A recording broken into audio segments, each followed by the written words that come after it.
Hi, do you suffer from the disease of people-pleasing as I sometimes do? Well, guess what? I am here with author and my friend, Trina Stutzman, who literally has written the book on 12 Steps to Overcoming People-Pleasing. I'm Jennifer, the traveling publisher, and let's see if we can learn about this. Hi, Trina. Hi, Jennifer. How are you? Good. Thank you for having me. Thank you for coming along. Thank you. We're here in a camper van today for a change. And so thank you for taking the time to come talk to me. Of course, of course. So I am so excited about your book, which of course is available on Amazon.com and to order where books are sold. And this book impacted my life as well as the lives of the ladies on my team who worked on it. Oh, thank you. Because so many of us suffer from people pleasing. Is that what you found? I think people just need to hear somebody that gets it. Exactly. I love the quote that C.S. Lewis says, friendship is born at that moment when someone says, what, you too? I thought it was only me. Oh, I love that. That's kind of in the beginning of the book where I wanted to help people to feel less alone. And I know in my journey, I always wanted to help or to find somebody who did the journey, not just a psychologist or a psychotherapist who was telling me, you know, from a psychological standpoint, I wanted to hear somebody's real life story. So that's what I did. And that's something that comes through in your book, that you are like a guide. And it's such an awesome, reassuring book. And so let's talk about how you put it together. Awesome. So we're going to ask you the questions at random from our Fortune Teller's Handbook. Awesome. So it's a little spontaneous. Love it. So let's talk about how has publishing your book helped your business? Let's talk a little bit about your business first. What do you do? I am a life coach and a Reiki master, do some business consulting, helping other people grow their businesses. I'm an author and I love that part of what I do. How it has helped my business is just giving me more exposure to audiences that I would never be exposed to. I get to have people have an experience of me at events. I did 2 events this year that were put on by other professionals who invited their circles. So it just allows me to have another voice into another circle of influence that I may never have had if I didn't have my book.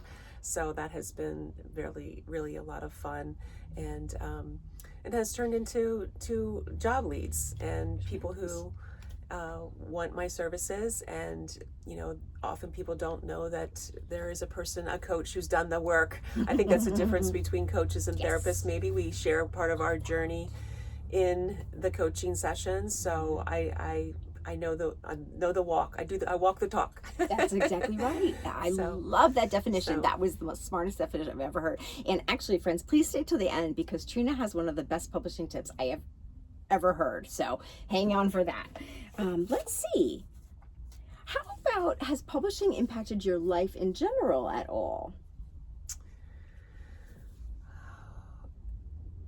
It has in the sense that as a people pleaser, we don't often let people know who we are. Yes. And so while this was very important for me to clarify who I was in my writing, I'll have to tell you, when I birthed this book child, it was very scary because as people pleasers, we don't often let people know who we are. So when it actually became published and my family was reading it and they were giving me their thoughts, which weren't always necessarily, positive, because some people felt I was preaching selfishness, and that's was never my intention. It was to teach how to have a self.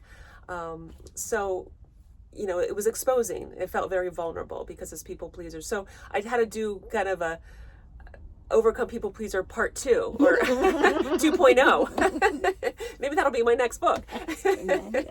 So it was just, I had to think, why am I valuing people's approval of this? It doesn't matter. It really is just my story and I have to own it, and this is who I am. Good for you. Yeah. Good for you. That's tremendous. And something that was so awesome about your book that I hope that people recognize as I did is it's very accessible. It's very well organized, and you have the information in really lovely bite-sized pieces. There's sidebars, there's boxes, there's bullets. Because I think a lot of times people who suffer from people-pleasing, we're often very overwhelmed because it's so hard to say no.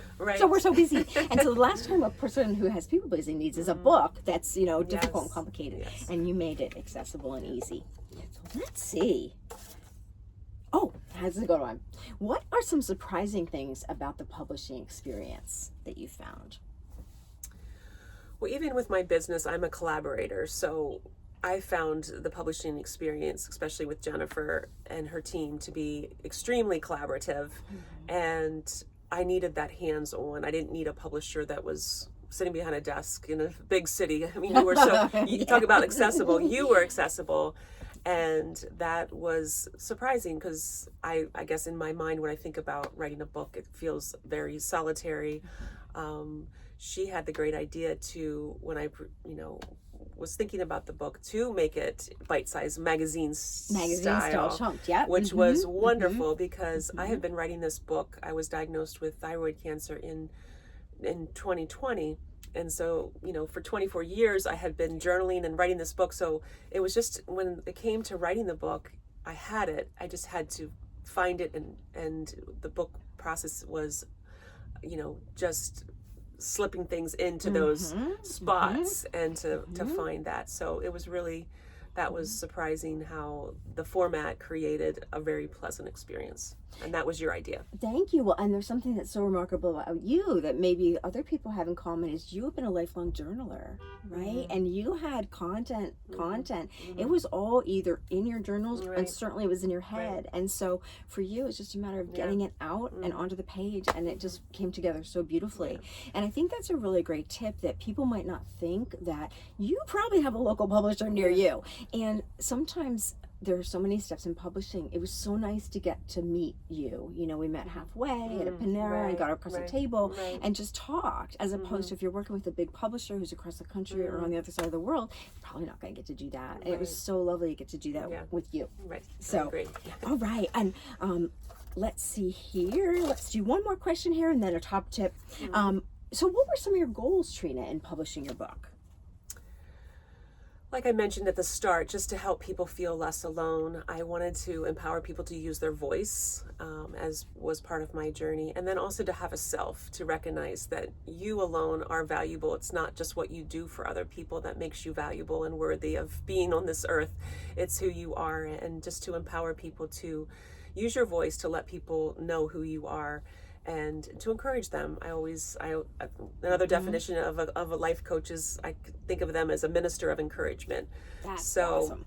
My book is about encouraging you to not to live small and not to stay contained, but to really live more free and thrive in this life. We only get one.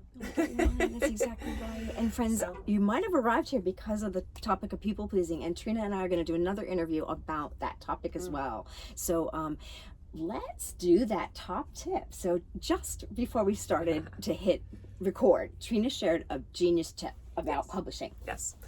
Well, anticipating this conversation this morning, I went to Spotify and Googled my name and pulled previous podcasts that I had done as a result of the book, which has helped my business to expand my audience and influence. And while I was getting ready for the last couple hours, I was listening to myself. And man, she is a wise woman. She is. But I was just saying to Jennifer that one growth opportunity that I want to expand in this new year is to take those podcasts and make them into social media posts, especially, when the interviewer would say, that is such a great comment. I've never heard it like that. Or just something that I've been living with my entire life that I don't think is seems so obvious to you. It seems obvious to me. I'm going to start to just bite-sized pieces for people. And it was interesting as I listened to two of the podcasts, they were completely different and I had completely different content. So, and they may not even be in the book. So that's exactly genius. And so it did a bunch of things. I bet it kind of was a confidence booster because you heard how awesome you did in these previous interviews. And also it reminded you of all these amazing things about your book that you might not think of on a daily basis. But here we are. And so please share, Trina, where can people find you online? At trinastutzman.com is my website. And then also you can find me on same name on Instagram and Facebook. Awesome. And also on LinkedIn.